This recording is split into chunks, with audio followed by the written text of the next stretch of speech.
In this problem, we're given the following formula, P of t, and it represents the expected score for a student who studies t hours for a test.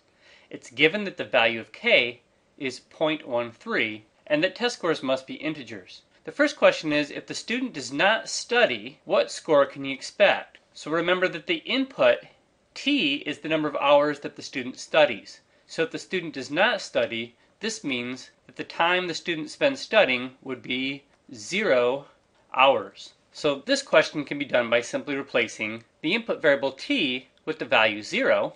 So we have that the function p evaluated at t equals 0 would be 32 times the quantity 1 subtract e raised to the negative k times t, but remember they said k is 0.13, and we are to replace t with 0. To simplify, I do not need a calculator because 0 times any number is 0, so this would be e raised to the 0 power, and e raised to the 0 power is simply 1. So this quantity here is the number 1. Since 1 minus 1 is 0, and 0 times 32 is 0, this arithmetic expression is 0, and then we add the 59 to get 59. So I get an integer answer, which basically says if a student studies 0 hours, which means the student does not study at all, his score would be a 59. Let's move on to the second question. The second question is, what is the highest score the student can expect? This means we're going to investigate what happens to the output as t gets very large, because a student can expect his or her highest score when they study as much as possible. So we want to make t as large as possible. If you simply want to get the answer, the graphical approach would probably be simplest, but would give you the least amount of understanding. So I'm going to do it graphically, and I'm going to show you a numerical method to argue why the solution is the way it is, rather than just pointing out what the solution is. So here I am on a website called Desmos Graphing Calculator. I've typed in the right side of our formula, except I used the letter x rather than t. I'm going to hide what I've typed in. Because I know when t is 0, the output is 59, I'm going to move up to 59. I need not see the graph to the left of t equals 0. When t is negative, that means that the student has studied a negative amount of time. So I'm going to scroll over here, and as I scroll to the right, this means the student is studying more often. So for example, if the student were to study about 2 hours, the score would be about a 66. That's what this point is telling me. The question is, what's the highest score the student can expect to earn? So if I scroll way to the right, you can see the longer the student studies, the higher the grade.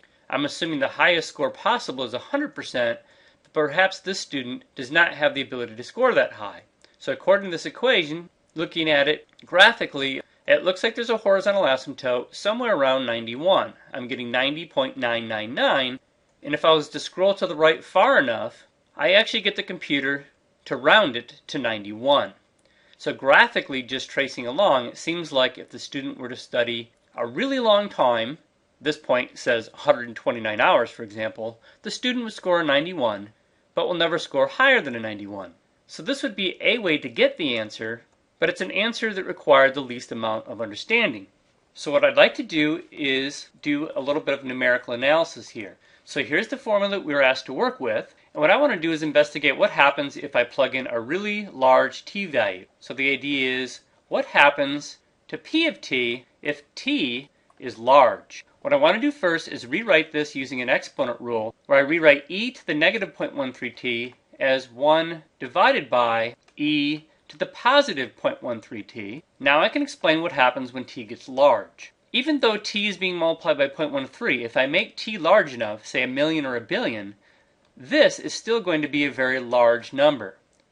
E, which is a number like 2.718, raised to a very large exponent, itself would be extremely large. So my argument is that this fraction, as t gets very large, would be 1 over an extremely large number. If t gets very large, 0.13 times t would still be large.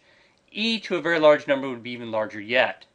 So if you take the number 1 and divide by an extremely large number, you're going to get a result that's very close to 0. Let me show you this on a calculator if you need convincing. So let me pick a large t value. Normally I pick things like a million or a billion. For the purposes of this problem though, that would give me an overflow error on my calculator. So I'm going to say, what if t is 100? What if I was a student that studied 100 hours? Plugging that into my equation, I'd have 0.13 times 100, which of course is 13, but e is being raised to that power, so I'm going to press second division key to get an e, and I'm going to raise it to the 13th power. My argument was my denominator is going to be very large. Even though my exponent's only 13, e to the 13th is still going to be very large. In fact, it's 442,413. That's in my denominator. So when I write 1 divided by a large number, my point is, it does not even take me that big of a t value to make my denominator very large. A t value of 100 makes my denominator 442,000. If I was to make t a million, my calculator would not even be able to handle it because the number would be so big. So my real point is if I take 1 divided by any really large number, 442,413 for example, I'm going to get an extremely small number. This is the calculator's way of saying that this decimal point needs to be moved to the left 6 times. So essentially I have 0.000002. All of this was to give you some number sense that this part of my algebraic expression is approximately 0. 1 divided by a really large number is roughly 0. If you let me consider this close to 0, then I would say that this number is approximately 32 times 1 minus 0 plus 59. So really what I have in parentheses here is a number really close to 1. It's not exactly 1, that's why I used approximately. You could think of it as 0.9999. At any rate, that number multiplied by 32 would give you roughly 32, and I'd be left with the arithmetic expression 32 plus 59, which gives me the 91 that you saw when I traced to the right in that website called Desmos Graphing Calculator. So the highest score the student can expect is a score of a 91, and the student can expect that only if he or she studies a lot.